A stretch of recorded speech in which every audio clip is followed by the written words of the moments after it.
Mona Mahmud Najad. On October 23, 1982, at 7:30 p.m., 4 armed Revolutionary Guards kicked down the door of a house in Shiraz, Iran, and dragged out 17-year-old Mona Mahmud Najad and her father. Mona was Baha'i, a faith that teaches God sends messengers throughout history: Moses, Jesus, Muhammad, then their founder, Baha'u'llah. But Iran's Islamic clerics considered this heresy because Islam teaches Muhammad was the final prophet.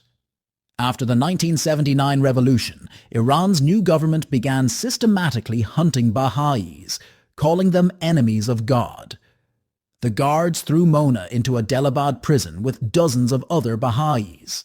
Her crime? Running children's classes in her home where kids learned to pray and be kind. The regime called it misleading youth and spreading Zionist propaganda. For 8 months, interrogators tortured her, whipping the soles of her feet with cables until she could barely stand.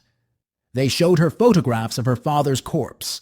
He'd been executed on March 13, 1983, for apostasy.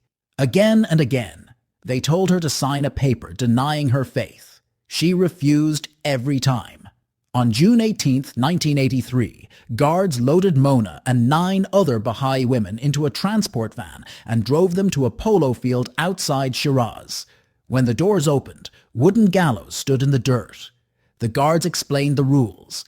They would hang them one by one in sequence, and each woman would watch everyone before her die. But at any moment, any woman could recant her faith and walk free. Mona was the youngest, so they placed her last in line. The first woman stepped forward. The noose tightened. The stool kicked away. Mona watched. Then the second. Then the third. One after another, the guards offered freedom. One after another, they chose the rope. When the 9th woman died, Mona was the last one standing. According to eyewitness accounts, she stepped forward calmly. She looked at the rope for a moment. Then she kissed it. They hanged her at approximately 10:30 a.m. Mona Mahmud Najad died at 17 for teaching children honesty and kindness. Reyhaneh Jabbari. On March 7, 2007, in Tehran, Iran, 19-year-old interior designer Reyhaneh Jabbari arrived at an address given to her by Morteza Abdolali Sarbandi, a 47-year-old doctor and former Ministry of Intelligence employee who had hired her to redesign his office. When they entered the building, Reyhaneh realized it wasn't an office at all, but an apartment where a sheet covered the sofa, and condoms were visible on the table.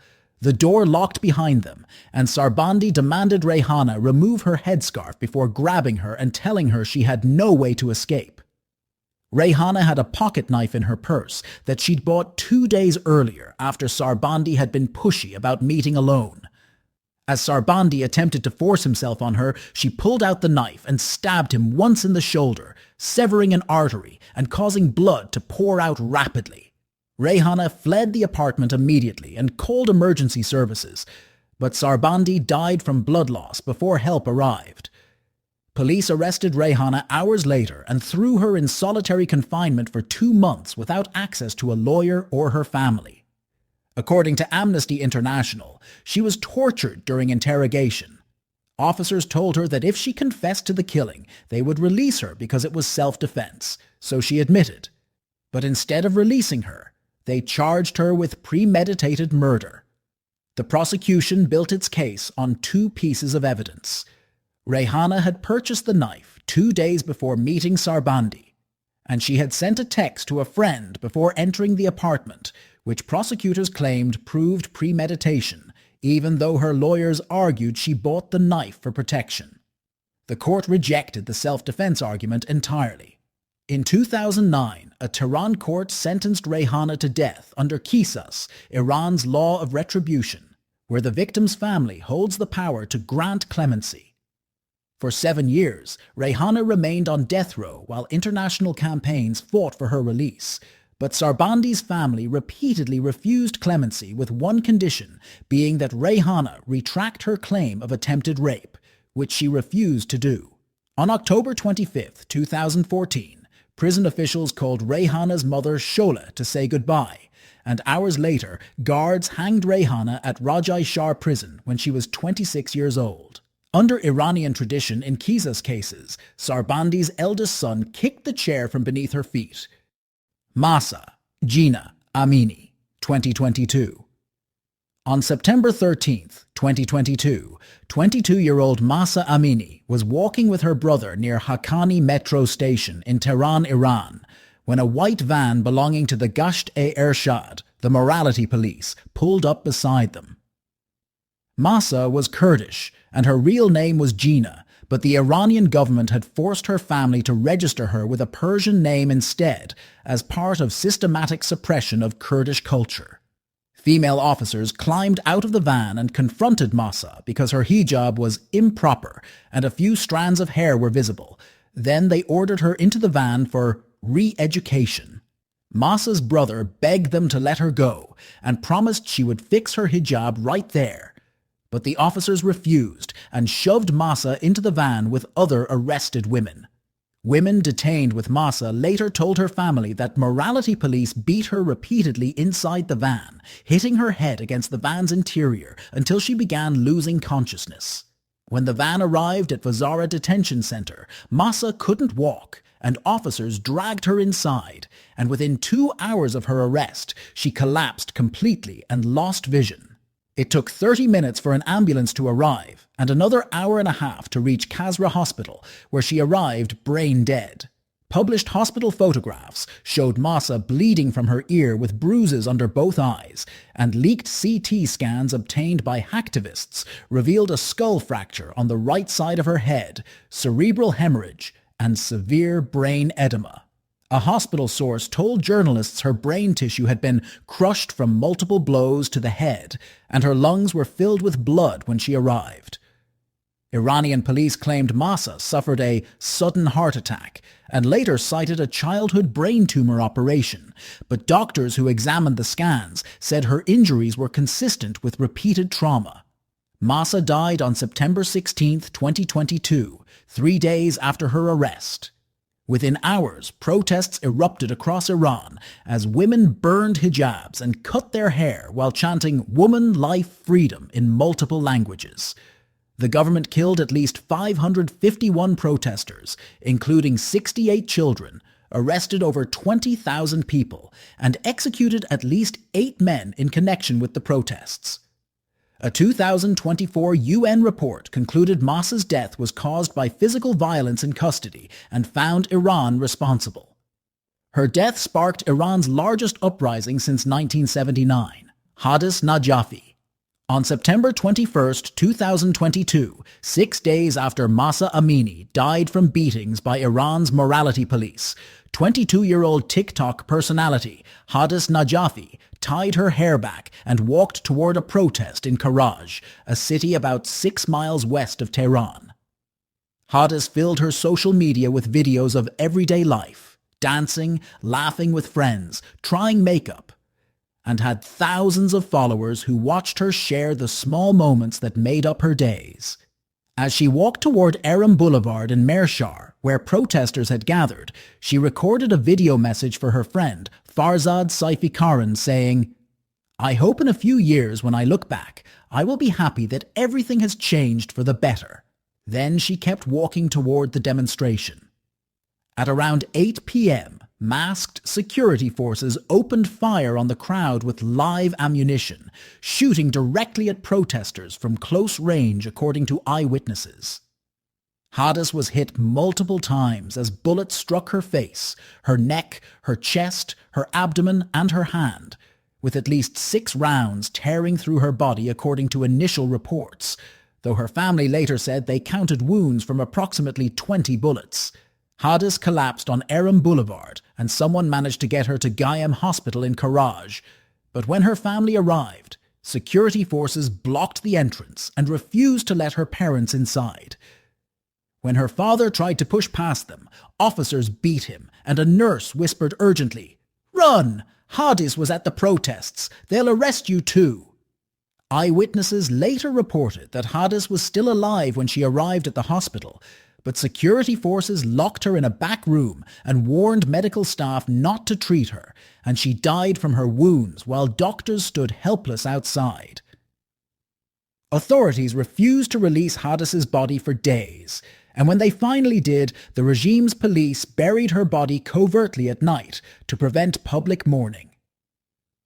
On November 3, 2022, the 40th day after her death, thousands of mourners walked to her grave at Behesht-e-Sakineh Cemetery in Karaj, and military personnel opened fire on the crowd. The Iranian government claimed Hadis had been shot by protesters with weapons not used by police officers, but video footage verified by international media showed masked forces firing directly at protesters from the exact location where Hadis died. Zahra Kazemi. On June 23, 2003, 54-year-old Iranian-Canadian photojournalist Zahra Kazemi stood across the street from Evin Prison in Tehran with her camera, photographing families who had gathered outside the prison gates, desperately searching for information about their missing children. Zahra had spent 2 decades photographing war zones and revolutions across the Middle East, documenting suffering in places most people refused to go. Iran's government had just crushed massive student protests in Tehran, and approximately 4,000 young demonstrators had been arrested and disappeared into Evin Prison, the country's notorious political detention facility. A guard approached and demanded Zahra hand over her camera, but worried the families she'd already photographed would be punished.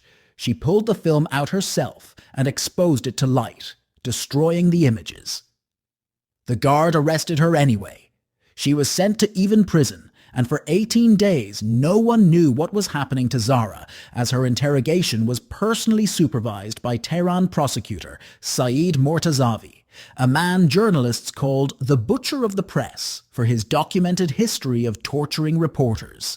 On July 10, 2003, prison authorities rushed Zahra to Bagyatollah Hospital, unconscious with paperwork stating she was suffering from digestive hemorrhage. Dr. Shahramazam, a military physician on duty, conducted the examination, and when he tried to insert a feeding tube through Zahra's nose, he found the bone was shattered. He pulled back the sheet and discovered her skull was fractured. 3 fingernails had been ripped out, 2 fingers were broken, deep scratches covered her neck, and flogging wounds marked her legs and back. Hours later, Dr. Azam passed 2 men examining Zahra's x-rays in the hallway and heard one say, "It's not clear whether death was caused by a hard object hitting the head or by the head hitting a hard object." Zahra Kazemi died on July 11, 2003, 19 days after her arrest. Iranian authorities claimed she'd had a stroke and later changed their story to say she fell and hit her head. Mortazavi was never charged with murder in connection with Zahra's death, though years later he was convicted of being an accomplice to murder in a different case involving protesters who died after torture in 2009, receiving a 2-year prison sentence that was reduced from 5 years. Dr. Azam fled Iran in 2004 and sought asylum in Canada, where he testified about what he witnessed. Zahra Bahrami. On December 27, 2009, hundreds of thousands of Iranians took to the streets during Ashura, one of the holiest days in Shia Islam, in what became the final surge of the Green Movement.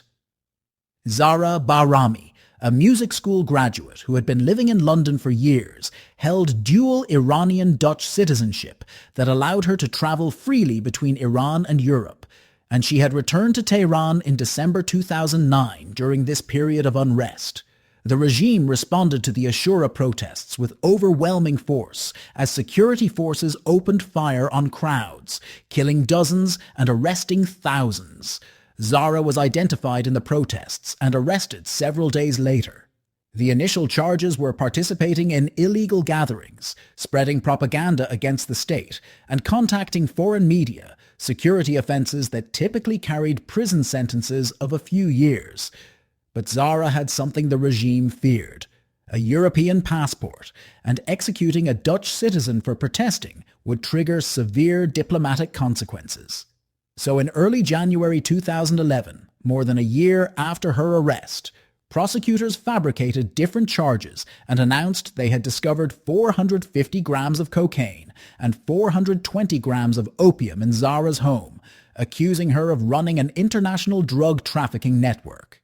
Under Iranian law, possessing more than 100 grams of cocaine carried a mandatory death sentence. Zahra's daughter, Banafsha, told reporters her mother didn't even smoke cigarettes. On January 29, 2011, at 5 a.m., Iranian authorities hanged Zahra Bahrami at Evin prison without notifying her lawyer or the Dutch embassy. Intelligence agents transported Zahra's body hundreds of kilometers north to Semnan, far from Tehran where her family lived, then buried her in the public cemetery and poured concrete over the grave to prevent exhumation. When her daughter asked for the body, authorities refused and wouldn't allow a funeral or even disclose the burial location for days, with the Secret Service calling Banafshe at 3:30 p.m. to say preparations for burial had begun, but giving her permission to attend only in Semnan, more than 400 kilometers away, so the family could never arrive in time. The Dutch government froze diplomatic contact with Iran, and Foreign Minister Uri Rosenthal called it an act by a barbaric regime. Zahra became the 66th person executed in Iran in 2011, and it was only January